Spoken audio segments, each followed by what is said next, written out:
Right now, somewhere in your legs, a quiet process is happening. It's not dramatic, it's not painful, not yet, but it's real, and it's called sarcopenia, the gradual loss of muscle mass that speeds up every single year after 60 if nothing interrupts it. Have you noticed it yet? That extra push you need to get up from the couch, the way your knees feel stiff for the first few steps out of bed before they warm up. The small hesitation before you step off a curb or down onto uneven grass.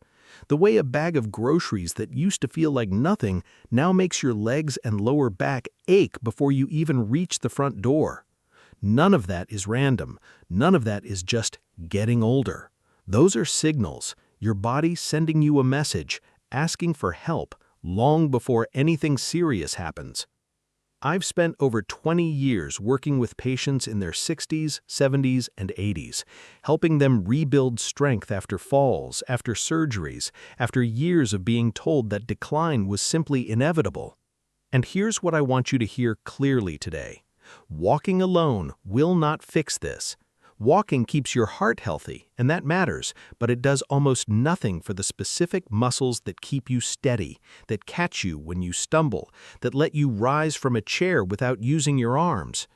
Today, I'm going to show you 3 simple exercises, all done from the safety of a chair, that directly target the muscle groups responsible for your balance, your stability, and your independence. No gym, no floor work, no equipment beyond the chair you're probably already sitting in. And stay with me until the end, because the third one addresses something most people never think to train, and it might be the most important muscle group of all when it comes to preventing a fall. Before we start, tell me in the comments what state or country you're watching from and how old you are today. I read every single one, and I reply to as many as I can. Now, let's begin with the first exercise. That first exercise wasn't just an exercise. It was step 1 in reclaiming something bigger. But before we go further, if you're finding this helpful, take a moment to like this video and subscribe. This channel exists to give you calm, science-based guidance for staying strong and independent as you age. No gimmicks, no fear tactics, just real tools you can use today. Now let's talk about the second exercise.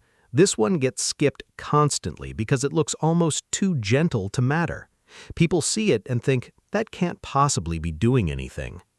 That assumption is exactly why so many seniors lose this strength without ever noticing until it's gone. We call this one the seated hip bridge. Here's what's happening underneath the surface. Your glutes, the muscles in your buttocks and hips, are actually the largest and most powerful muscle group in your entire body. They're responsible for keeping your pelvis stable, for holding you upright when you walk, and for generating the power that lets you climb stairs or stand up from a low chair without straining your lower back.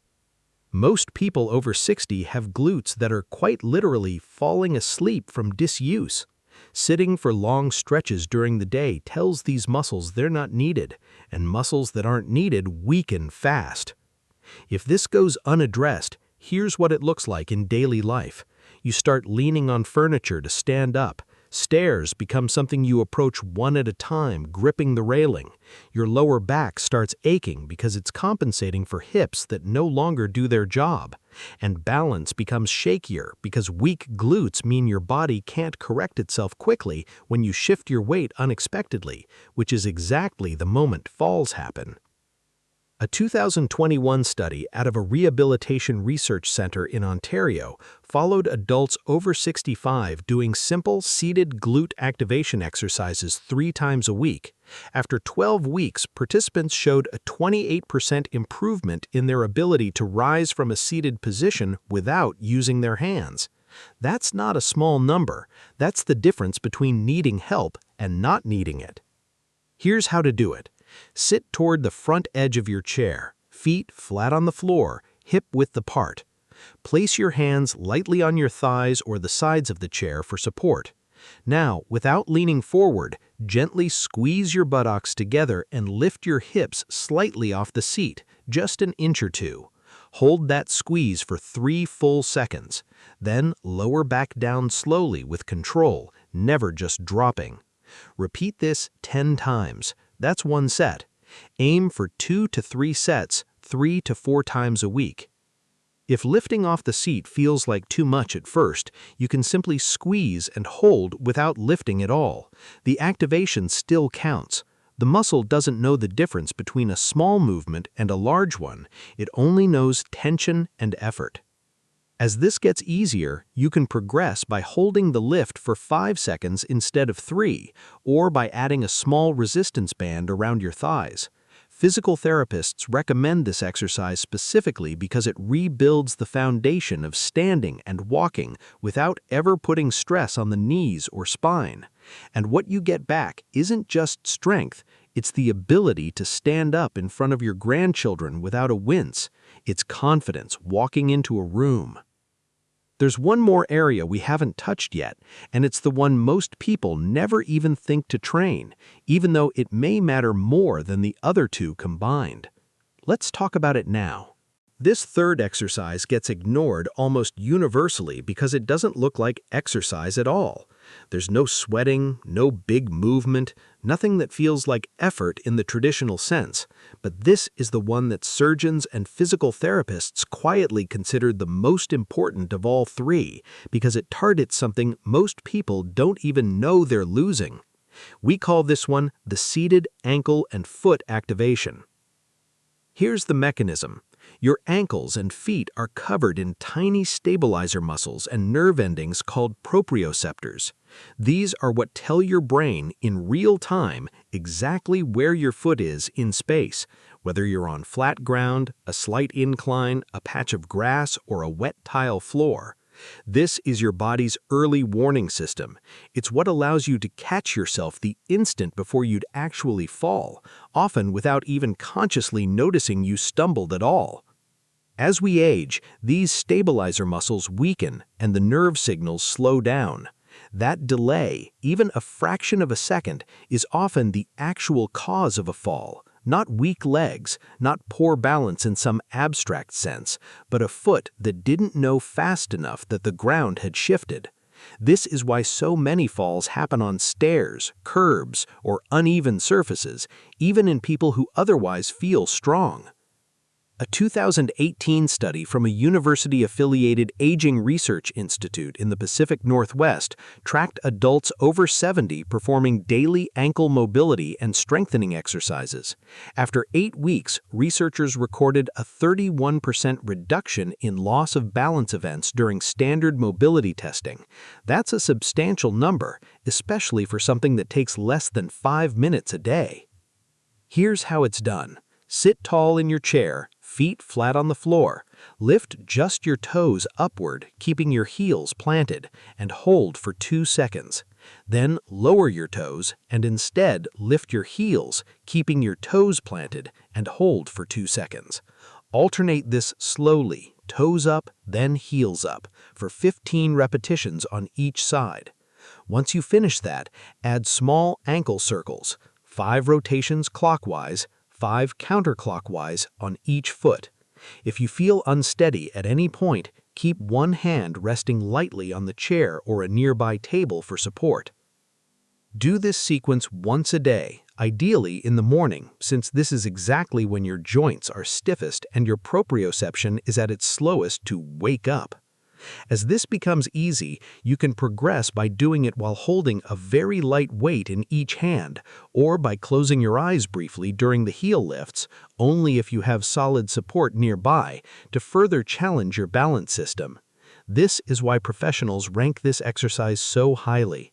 It doesn't just build strength, it rebuilds trust between your brain and your feet, the exact communication line that keeps you upright when life throws you an unexpected step or a slick sidewalk. And what that gives you really is peace of mind, the quiet confidence to walk without watching every single step in fear. That covers all three, but there's something that ties these together that I haven't told you yet, and it may be the single most important thing you take away from this video. Let's bring this together. The first exercise rebuilt strength in your thighs, the muscles that hold your knees stable and let you rise from a chair or climb stairs with control. The second exercise woke up your glutes, the largest muscle group in your body, restoring the power behind every step and every time you stand. The third exercise, the one most people skip entirely, rebuilt the communication between your feet and your brain, the split-second signal that catches you before a stumble becomes a fall. Here's the insight I promised you. Falls are almost never caused by weakness alone. They're caused by delayed communication. Your muscles can be strong and you can still fall if your body doesn't react quickly enough to a shift in the ground beneath you. That's why strength alone was never the full answer. It's strength combined with responsiveness, combined with consistency. That combination is what independence is actually built on. And here's the part I want you to really sit with. None of what we covered today required a gym membership. None of it required special equipment, a trainer, or even leaving your living room. It required a chair, a few minutes, and a willingness to show up regularly. That's it. This was never about intensity. It was never about pushing yourself until you're exhausted or sore. It was about small, consistent signals to your body, day after day, telling it you're still needed, stay strong. That's how real, lasting change happens at this stage of life, slowly, gently, consistently. So here's what I'd love to know from you. Which of these 3 exercises did you find hardest? Was it the thigh work, the glute activation, or the ankle exercise? Tell me in the comments, along with how it felt, because I read through these and I want to know how you're doing. If this video gave you something useful today, consider subscribing. No pressure, no gimmicks, just a place you can come back to whenever you want calm, honest guidance on staying strong as you age. I'll be here putting out real information whenever you need it. You are not fragile. You are not just getting older. You are someone actively choosing to stay strong, stay steady, and stay independent on your terms for as long as possible. And that choice, the one you made simply by watching this today, matters more than you know.